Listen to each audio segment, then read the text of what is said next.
is right, baby. Welcome back. Welcome back to this week's episode of Empty the Clip, the no bullshit revenue podcast for B2B revenue leaders and executives who actually give a shit about selling things and making money.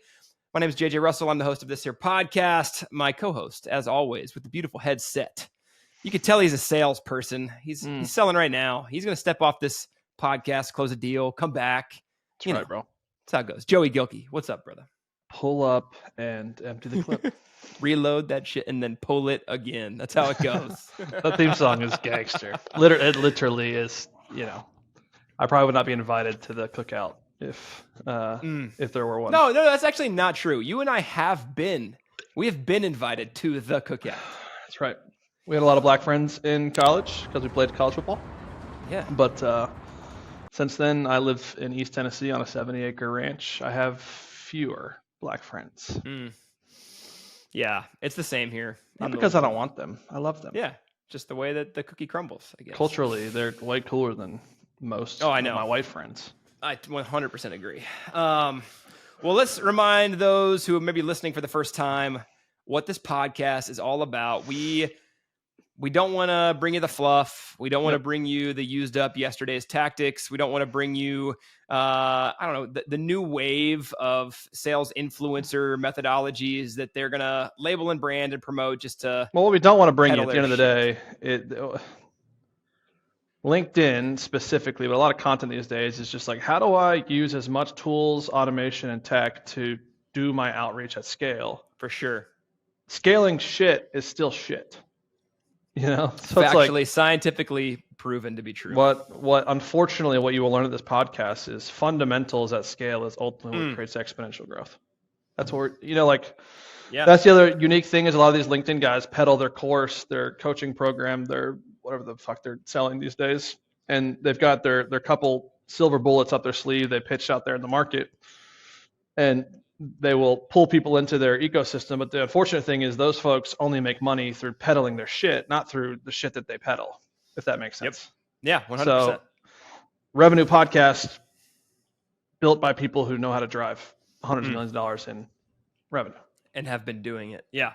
Well, we're here to entertain you, but we are most effectually here to just bring you value.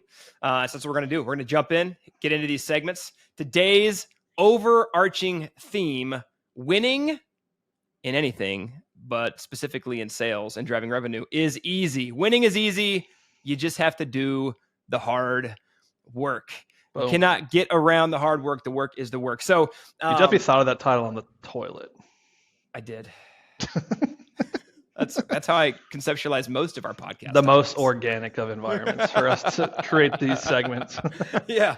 All right. So segment one here, no cutting corners in business. We've already sort of talked about what is out there in terms of the people that are just noise. Yep. But I think everybody wants to just kind of they want to get ahead. They want to get the quick win. They want it to be easy.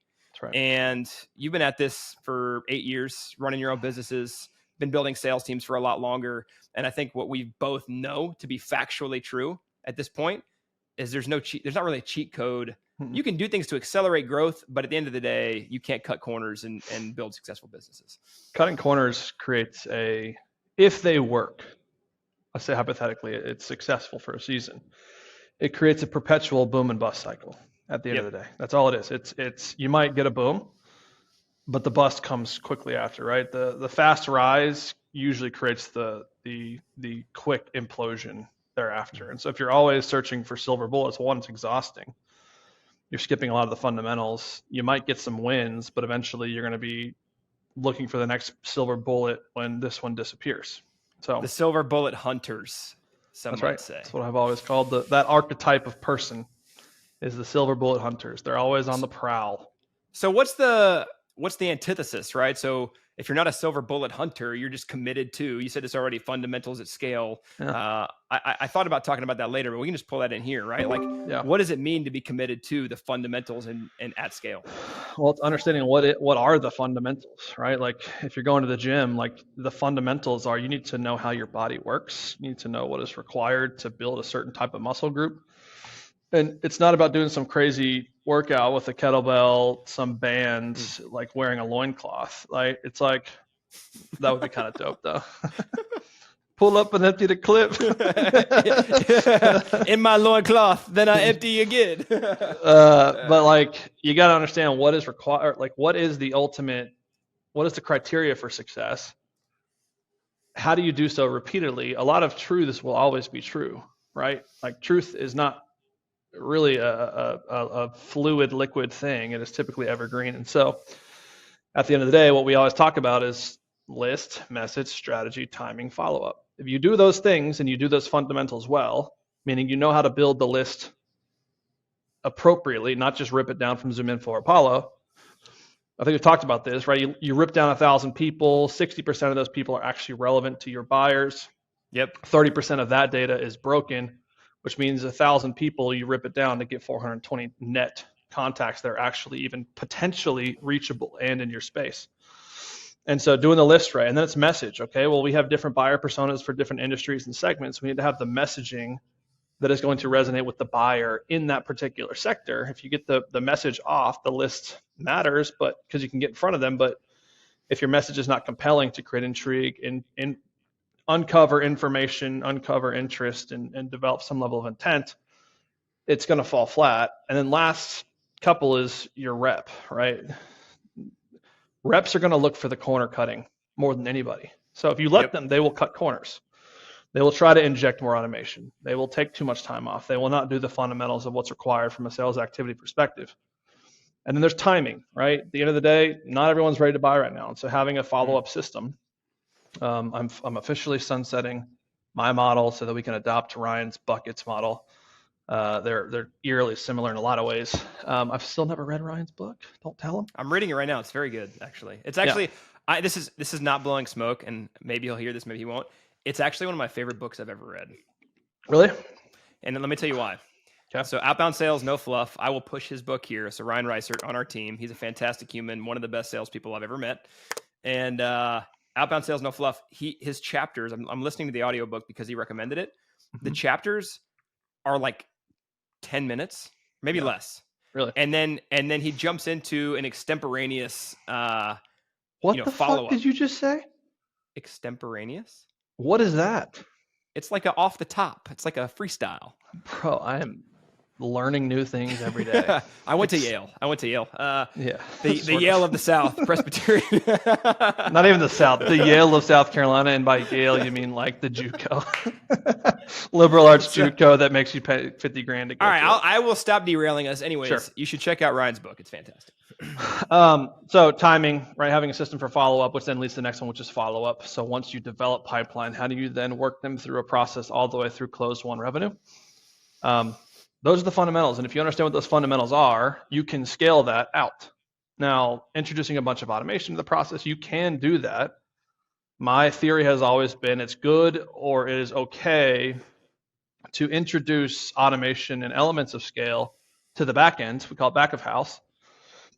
I don't like to because, again, we sell $250,000, $500,000 things. Hopefully a lot of you guys do as well. I don't like to automate the front of house, which is the things that touch the market, the prospects, the clients, the buyers.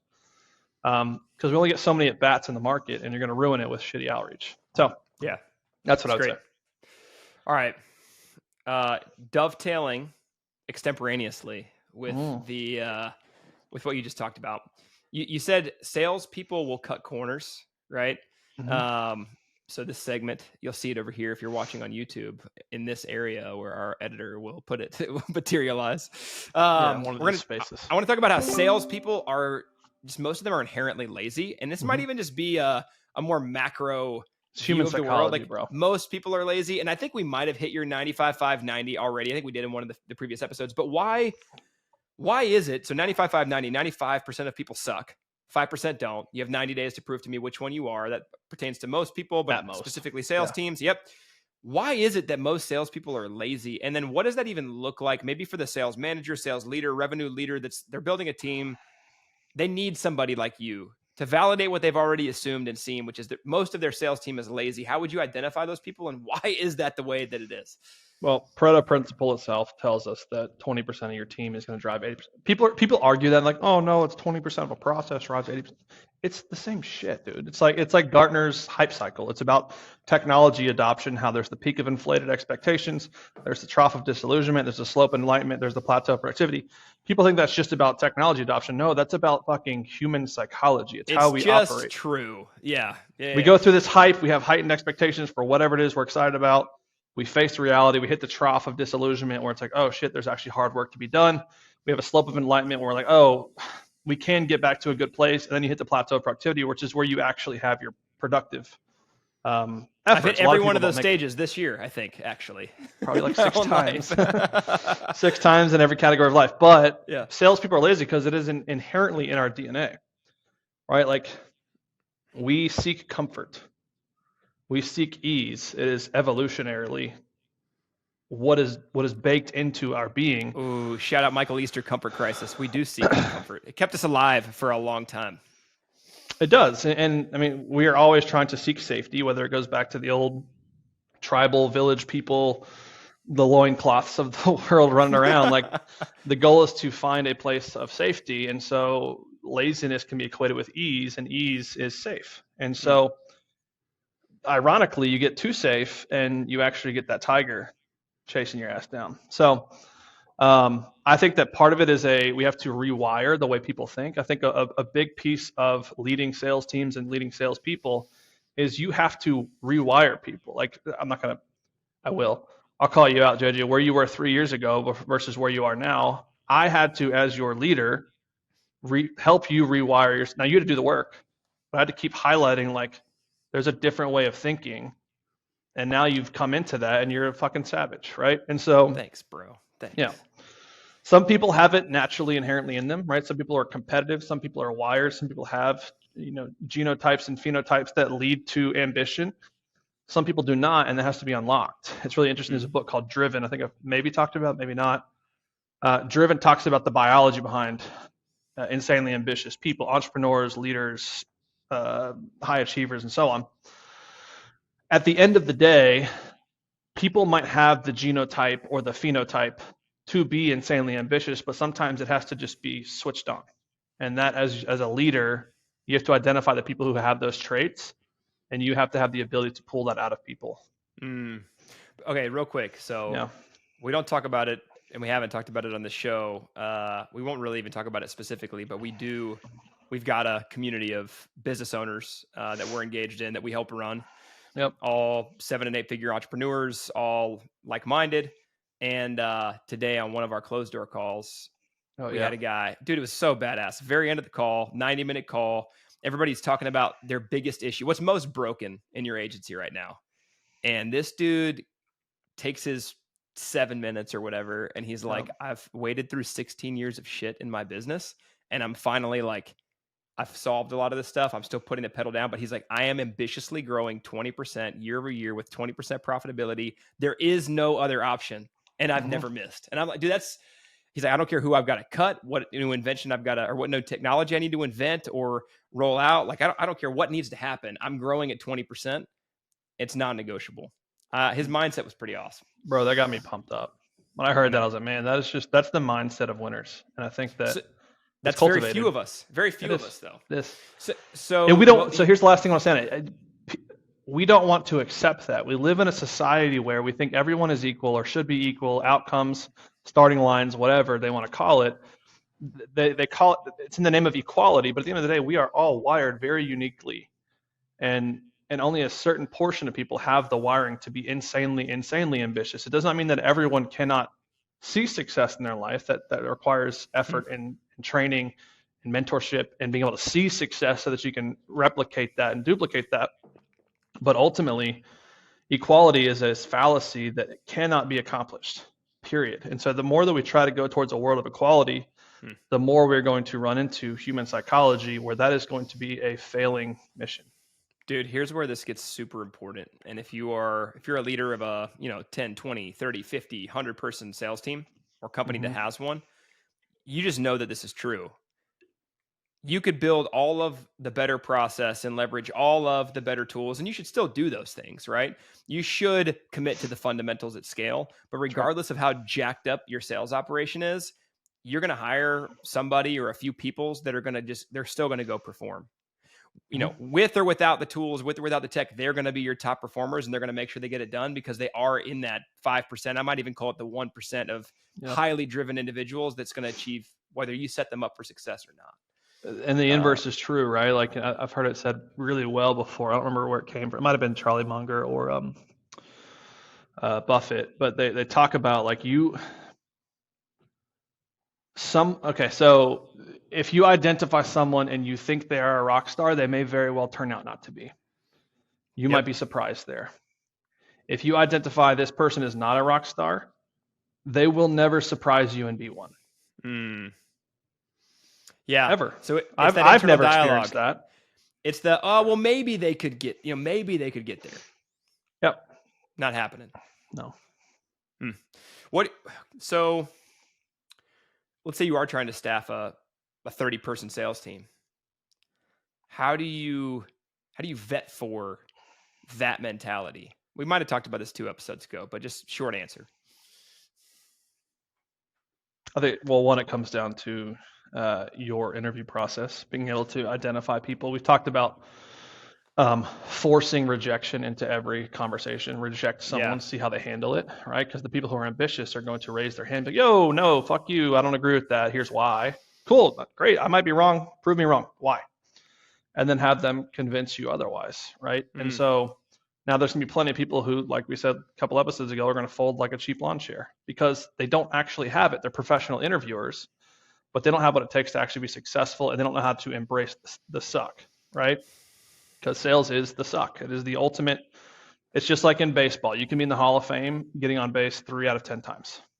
Yep. Which means you didn't get on base 7 times, which means you failed 7 out of 10 times. So in sales, you might be elite, yet you are losing majority of the time. And the people who realize that can walk through that and realize my goal is to get to the Hall of Fame through hitting singles, doubles, and triples, going 300%.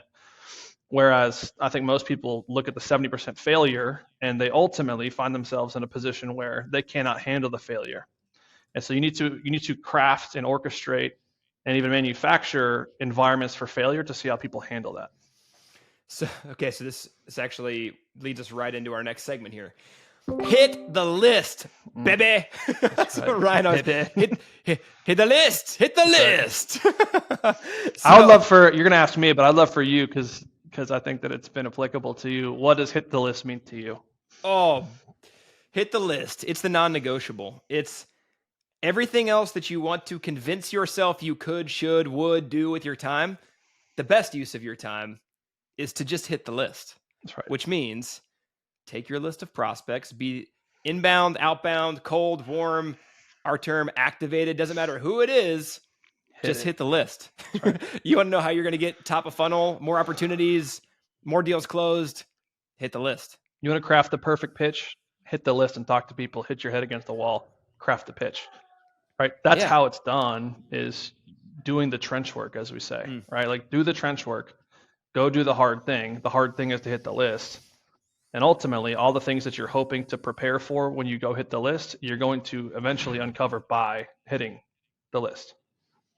Yeah, it's awesome. So right now, I'm actually getting the chance to sit in these live dial sessions where I'm making outbound, they're activation follow-up calls. So these are our warm leads that they've demonstrated some level of intent, interest, entry, want more information from our outbound sales team. That's right. So as one of our fractional VPs, each day I have a call block where I get in and I hit the list and I dial through. And having Ryan in the room with me and Tim and a few other people in the room with me making these calls, I have gotten exponentially better. And what's funny is, to your point, Joey, there's so many objections that I've not handled yet, right? Because this is pretty new. This process is new for us and our offers have changed a little bit. And so I'm hearing all kinds of different stuff.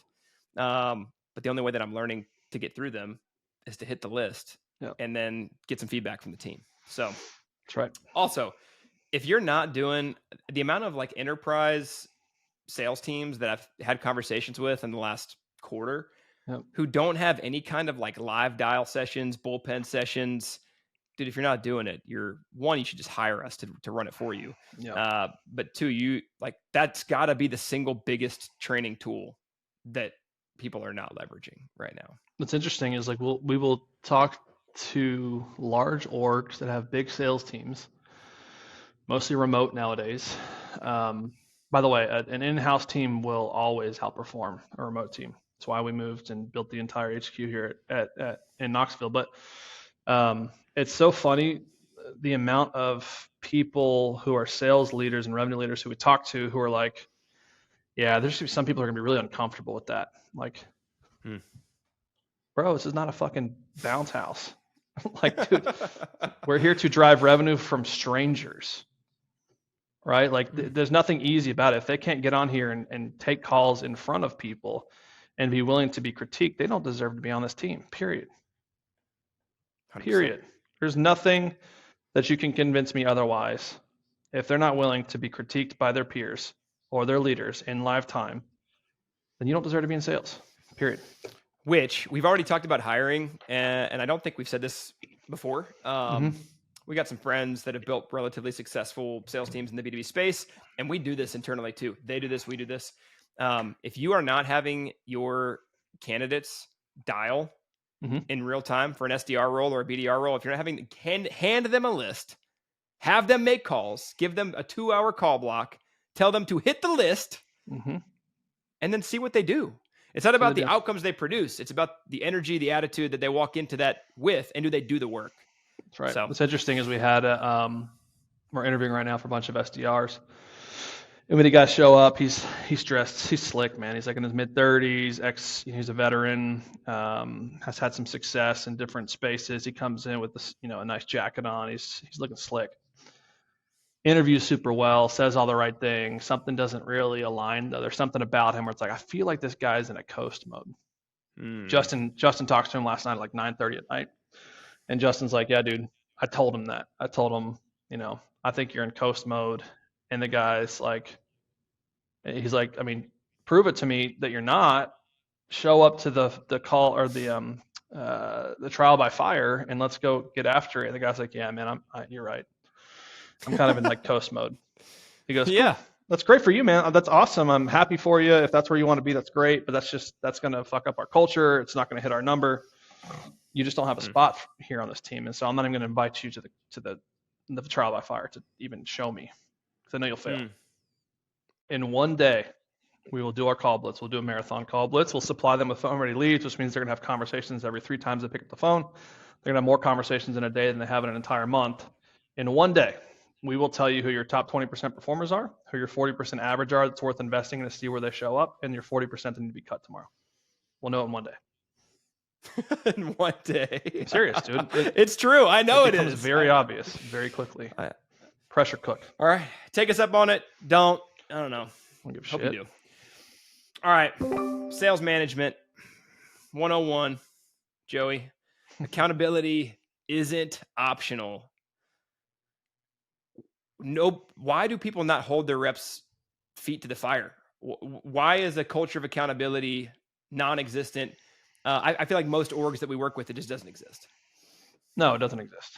What should it look like? We're dashboard warriors. We sit behind a dashboard and we look at the numbers and we just kind of accept what is, right? I'm a big believer in like, it's not good, it's not bad, it just is. However, when it comes to performance, that's not the case, right? I'm talking more about things outside of our control. It's not good, it's not bad, it just is. It's data for the future.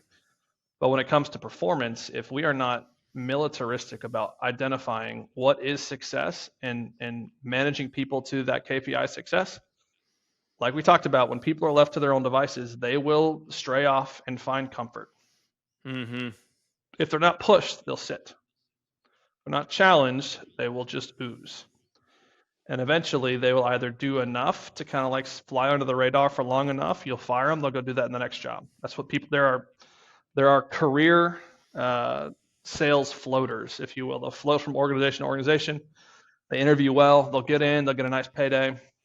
They'll sit around for, in some cases, if they're not managed or accountable well, they'll sit around for 12 to 14 months before you realize they're, a shitty sales rep. But if you're accountable and you have a framework and a process for what does accountability look like, how do I hold people to the standard that is our organization, which we could talk about, the standard that we've talked about, that we make every employee sign off on. Thanks, Kevin Dorsey, KD, for the nudge to make sure that was implemented into our process. If you don't have a standard you hold them to and you don't make that standard known, they will create their own standard. And that standard will likely be subpar to not mapping to what the company's ultimate goals are. So you mentioned the Apex standard, the document that we did all sign off on. I think I want to talk about it. There's the culture piece. Hey, are you living this out on the day to day? And then there's the hard and fast data piece, the KPI metrics piece.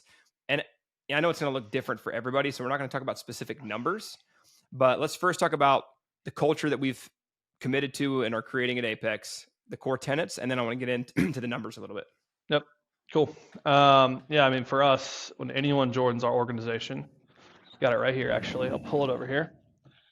We have a document we make them sign, and it's called the Who You Be. B is all capitalized because we believe be and being is who you be. It's Apex Revenue's DNA. We've got a vision, culture, and standards. From there, we talk about why we have a vision, culture, standards, values, virtues. And then ultimately, we tell them what is the 4 virtues at Apex Revenue. From the top, we've got empty the tank. At the end of the day, we believe at our core, if you want abnormal results, you cannot be normal people. That means leaving it on the field. That means emptying the tank, empty the clip. Empty the tank every single day, no matter how it works. So the way that we talk about it, and people are going to push up against this, they're going to say, oh, that's an unsafe environment. If you want to have abnormal results, you can't do normal people shit. And so if you want abnormal results, you can't work normal hours, right? Or the output that you do work hour-wise needs to be abnormal. Empty the tank every day, fill it back up on your free time, come back the next day and empty it again. I'm totally going to get you off track here, but every time you say it, I just hear empty the taint. I don't know why. I don't know if a taint is filled or maybe, in some circumstances, I guess it could be. All right, number 2 is own your shit. At the end of the day, we believe in extreme ownership. Some might say Jocko Willink wrote the book on it. At the end of the day, I think this is the criteria for success. If you have extreme ownership in your life, if you own your shit, you believe in your core that everything is your fault, no matter if you are the sole contributor to the failure and the success or not, there's something for you to own in everything. So own your shit is, at the end of the day, everything is my fault. And the beautiful thing in everything being your fault and not pointing the fingers outside of you is that you still maintain the power to control and change said outcome, right? So if I take ownership of something, the moment that I say it was this person's fault or that thing's fault or this circumstance's fault is the moment that I have given away power to change it. Because what I'm saying is the outcome is outside of me, right? It is an external force for why things are the way they are. That's a pretty helpless place to be.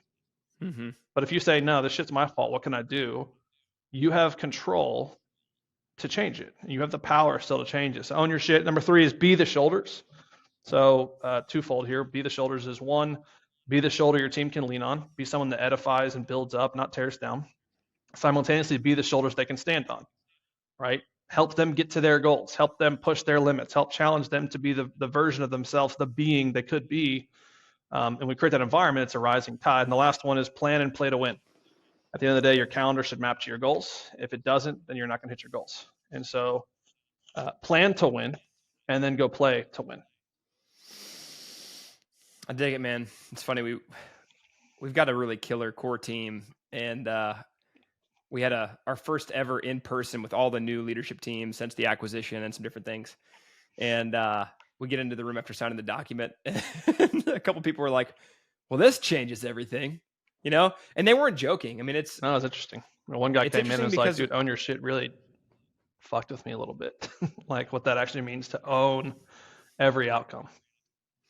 And we talk about it. We've never not talked about it, but I do think this is where culture gets unfluffy, right? If you got things that aren't just like a sticker on your workplace wall or, something fun to say, but it's actually something that you believe, embody, and live out. And I think what you and I have learned over the last 4 years is it has to come from who you be, right? Like your core value. There's no way that core values can be anything other than who you are and want to be as the operator of this business. And so if they are, then you're going to be faking it the whole time or trying to manufacture something that's not naturally in you. Yep. And so what we've done is we've taken the things that you care about and embody, made them our core values, and then hired people that care about and embody those same things and are committed to them. Well, and back to sales management, you get your team on board, right? Like how I started the offsite, or I guess the onsite, flew everybody in, was the first thing we did was I walked through this entire document. We read it. Each person read a different section. I read it on, one of the big TVs, and then I had all these laid out with a pen. And I said, don't come into the conference room until you read through this and you sign off on this, because this is what we're all going to be accountable to, myself included. And the beautiful thing about sales management is hiring, firing, bonusing, promotions, demotions come back to the document, right? If you want more, well, let's go through the document, dude. Are you owning your shit? Are you emptying the tank? Are you being the shoulders? Are you planning?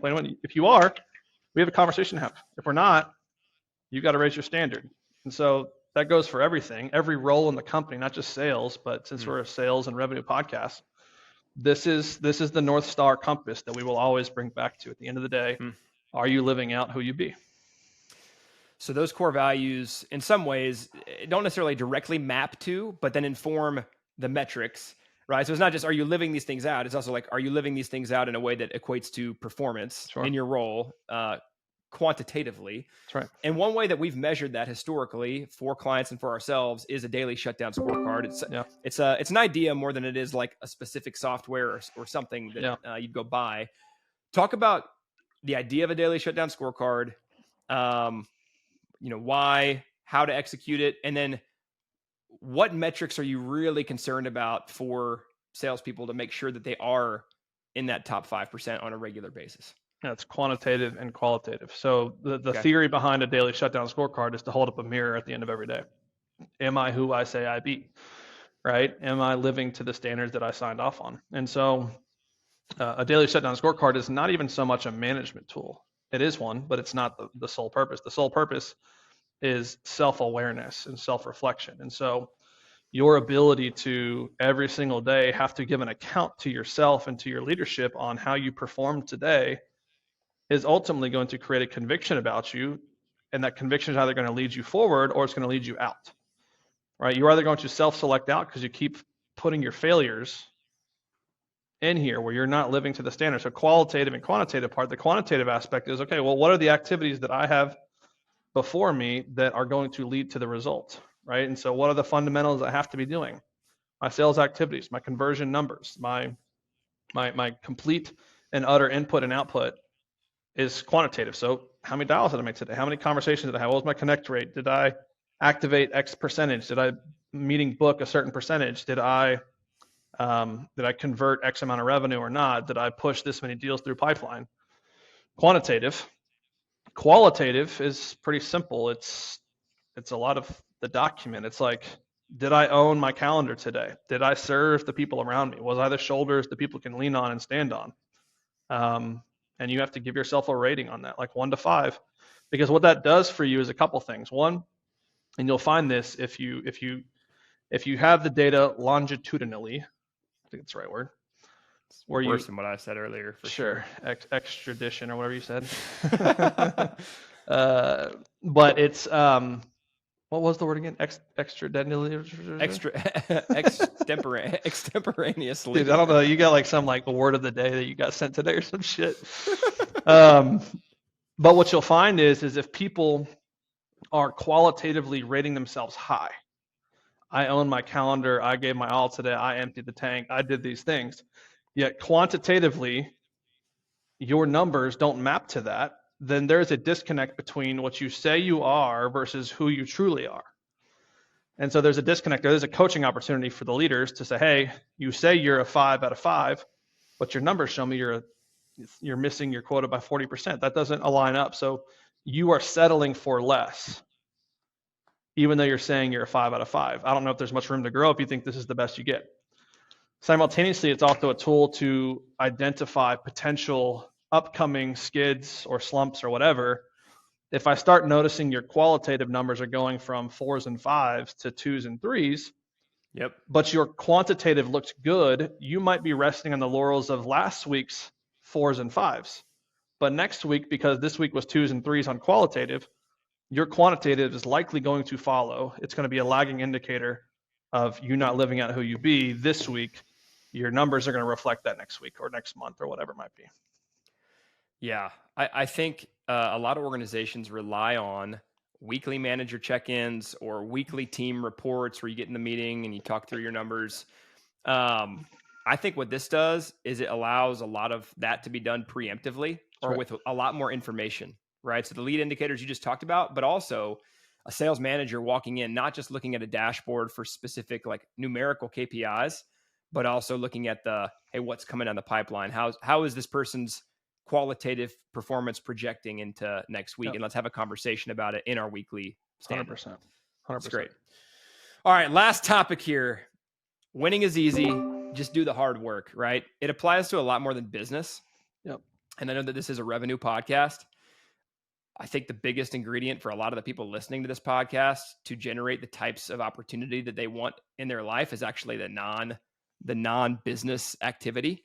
Who they be, right? Are they doing the work in their personal life? Are they doing the work before 6 a.m.? Are they doing the work with their fitness? Are they doing the work with their continuing education? You've got a really solid, I think, rhythm and perspective on this. You're committed to living out a code of doing the work in all these aspects of your life. Where do you see other executives or revenue leaders missing this? And what's a really easy way to do like a self-assessment or to kind of start getting dialed on this? I think the first is philosophically. I kind of mentioned it earlier. Like nothing is good nor bad; it just is. And so the good thing about that is that means everything is a data point for the future. Yeah.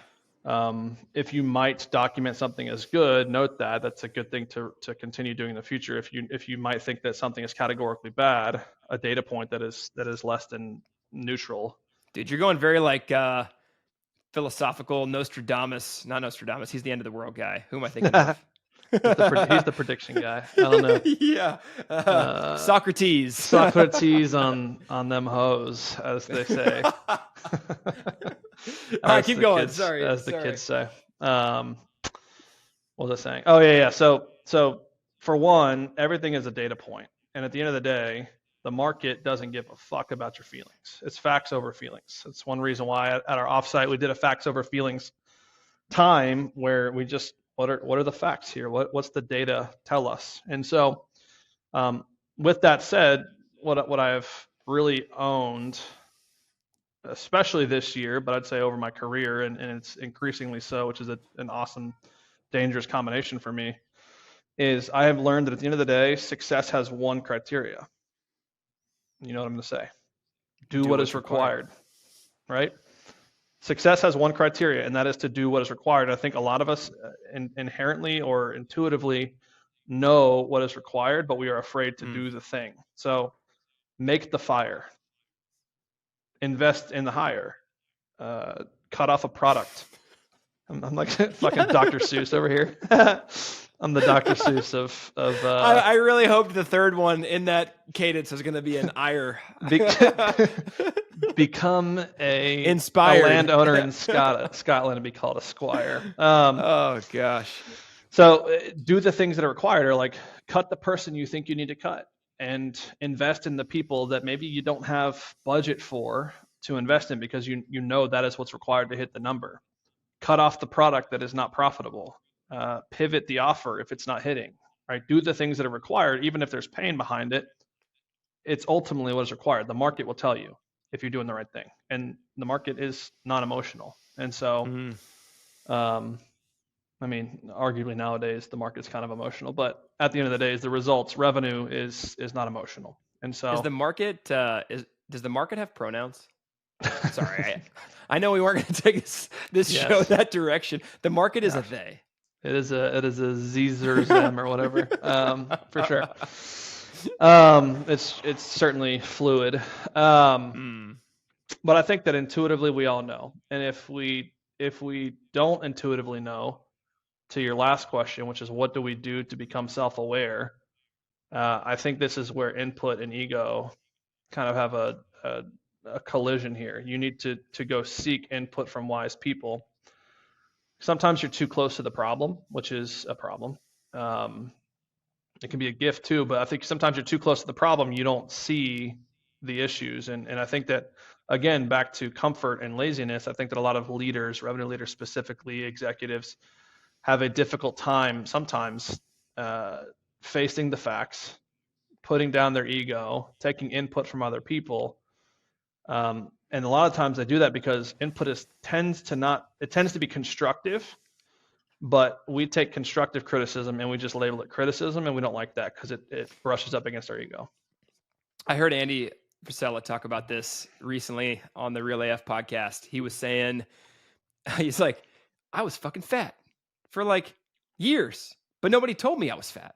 That's right. And then somebody told me I was fat, and then I went and he's like, it's the best thing that ever happened to me. Yeah, and they called him out on like, dude, you run a fitness company, one of the largest supplement companies in the world.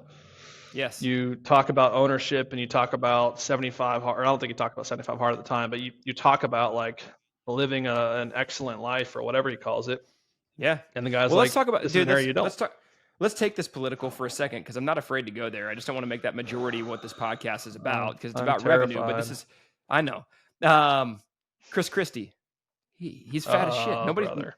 Nobody respects him because he stands on stage at 450 pounds. The dude doesn't have enough self-control to keep a cheeseburger out of his mouth. How's he going to lead our country, right? Nikki Haley couldn't call out 3 provinces in Ukraine that she wants to ship tens of thousands of our American soldiers, our young children, 18-year-old children, over to fight for. None of which are hers. Right. So like, these people are not disciplined. They're not educated. How are we supposed to respect, vote for, get behind them, right? The same is true about you in your business, not you, Joey, but you listening to the show. That's true. Right? Are there areas of your life where you haven't earned the respect of your team? Yep. Right? Are you out of shape? Do you have a marriage that's falling apart? It doesn't mean that you're not a worthwhile human being to get to know, but people see that stuff, right? Like if the rest of your house is not in order, people see that, and it's a knock against your credibility as a leader. Maybe you still get the metrics. Maybe you're still a high performer, but I would say go look in the mirror, like take a look at those other areas of your life. You know what's required, or get somebody who will tell you what's required, and then be willing to go put in the work. 100%. I have nothing to add to that. Well, it's because that's literally osmosis. That's 3.5 years of us working together. It's just me regurgitating things that I've heard from you. Into your being. All right. Well, hey, and who I'm being. Check it out. If you're here with us, rolling with us, we appreciate it. We say this often. Your time and attention as a listener, most valuable thing that you could give us, because you could be giving it 1,000 other places. Most of those people are vying for your eyeballs with like crazy TikTok clips of chimpanzees jumping through flaming hoops. My hope here is that this is not just entertaining, but it's also extremely valuable for you, again, as a revenue leader or an executive of a B2B service-based company, or just a company that wants to grow their sales team in general. This is Empty the Clip podcast, no bullshit revenue podcast for you, the people listening. Check us out, podcast, Spotify, anywhere podcasts are found. Check us out on YouTube, because the visuals are pretty cool. Rate, review, subscribe. It gives Joey all his value in life. He only feels valuable if you do those things for us. And as always, we'll be here next week for another episode of the Empty the Clip podcast. Joey, thanks for your time, brother. Later. Pull up and empty the clip. Roll up and empty again. Pull up and empty the clip.